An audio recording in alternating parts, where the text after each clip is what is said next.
Hi, my name is Katie. I'm your resident wool addict, Sloomb addict. I just want to go through your basic ways on how to care for your wool and how to clean it.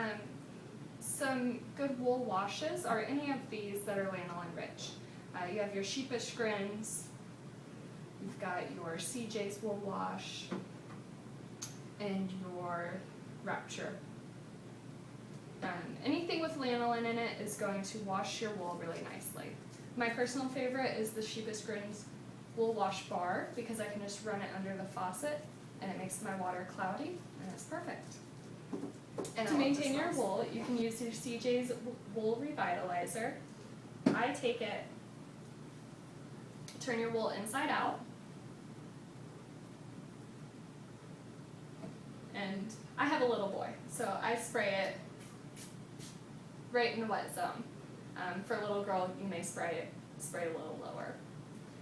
But I just spray that after my son's wore it for the day, and I let it dry in his room. So to maintain your wool looking beautiful and silky, you're going to want to shave your wool. I love the Evercare shaver. The smaller one does work better. My small one's just broken. But this is the bigger one, and it still works nicely. So I just turn it on and just go gently over my wool.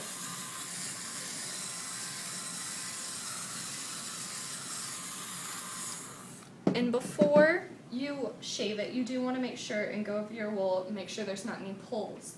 If you see any pulls, you can take a needle, or I use a wooden skewer, and just tuck it back in so you don't break your wool.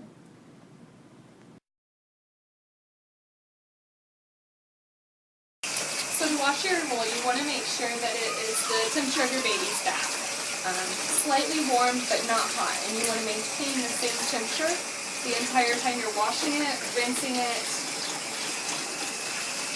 so you don't shock your wool and salt it. I'm going to add a little bit of CJ's Wool Wash. Tiny bit goes a long way. Excuse the container. Just pour a little bit in. There you go.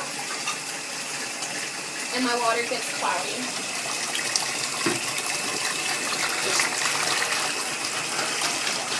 And it smells delicious.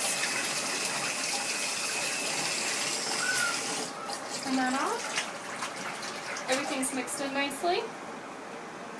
And I like to wash my wool inside out.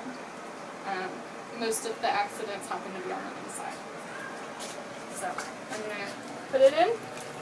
And you want to squeeze your wool so all the air comes out, so that your wool will sink. You can see all the bubbles coming out. Please don't wring your wool or stretch it in any way. You will lose your shape. I like to leave it sitting in the soapy water for about 10 to 15 minutes. That's all it really needs. The wool wash that is lanolin rich is ideal so that you don't strip your wool. With wool, you want to make sure that you have a buildup of lanolin, kind of the opposite of cloth dye grain. And this is what will make it water repellent. So you want to make sure it's nice and sticky. That's kind of my personal preference though.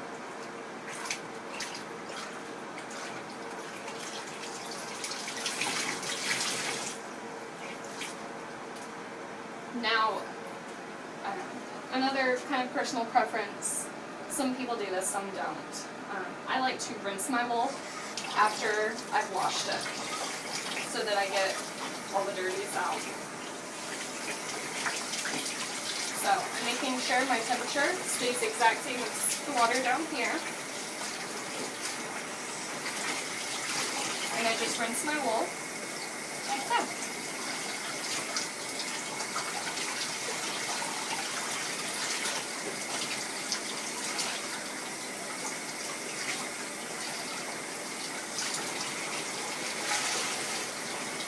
I'm not draining my wool, I'm just simply squeezing out as much excess water as I can without rushing the shade. And that's your wool clean.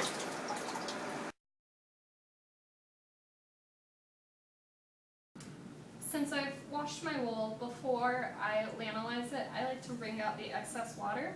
So I'm just going to take a towel and I'm just going to roll it tightly, putting pressure on it. And that will just get the excess water out. Lanolize inside out, otherwise the outside will be really sticky. So this is my Sloomb cube.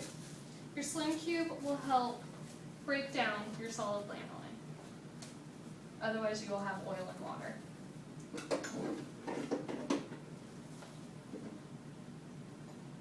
This is my solid lanolin. This is Sheepish Grins, and they have a lot of nice scents. So I like a pretty big heap of solid lanolin.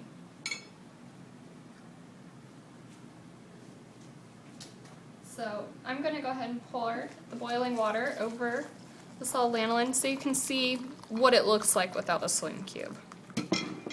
You can see the little yellow dots, how it just sits on top and it doesn't blend into the water. I can stir it, let's just kind of set it on top.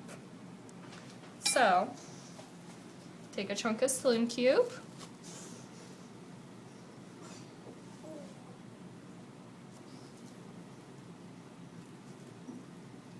again, these things are kind of personal preference. I like a lot of solid lanolin, I like a lot of Sloomb cube. My son is a heavy wetter, so got 2 little pieces there. And you can see it's already starting to get white.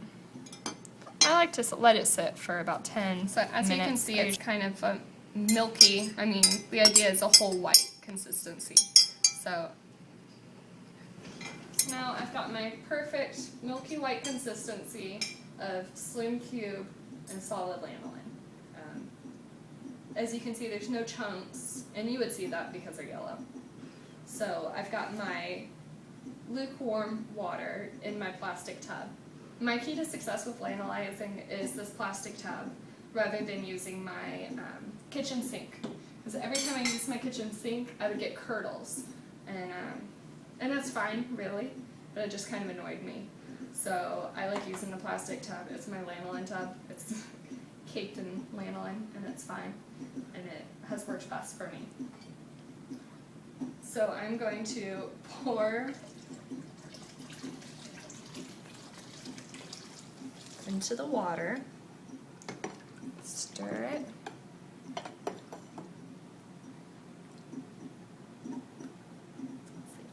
nice and milky. Wool is still inside out. Just let it down into your water, and you want to make sure you're squeezing all the bubbles out. You can probably see some bubbles coming up. If your wool floats to the top, you haven't squeezed enough out. Now with longies, I like to take the cuffs and hang them at the end. But since these are shorties, I just let the whole thing soak. The only reason I do that is because the lanolin will attract dirt on your cuffs, but they're shorties, so they don't really get dirt at the ends. Some people soak for 15 minutes. I like to soak overnight and just come back in the morning. Then I use my lanolin water, and I usually dump it in my son's bath, or you can soak your feet in it, or whatever you want to do with it, but makes your hands or your skin really soft. Now I've let my wool sit for about 20 minutes, and your temperature will get a little cooler over time. That's totally fine. So I'm just going to pull my wool out, and again, squeeze. Please don't wring your wool, and it's going to be sticky. You can see there's a lot of water. Try my best to get it all out. And now I'm going to lay it on a towel and wring it out. If you have a machine that has a spin-only cycle, you can put your wool, I would put it right side out so that you don't get lanolin on your washing machine. But you can just put it in your machine on a spin-only cycle on low, and that will also speed up drying time. but that is, again, personal preference. So I'm just going to roll it up like that and just put pressure on it. And then I like to take mine, I lay it in my guest room on a baby gate so that air can get underneath it as well as above it, and that helps it dry. Usually my wool's completely dry in 2 days. Okay. That's it.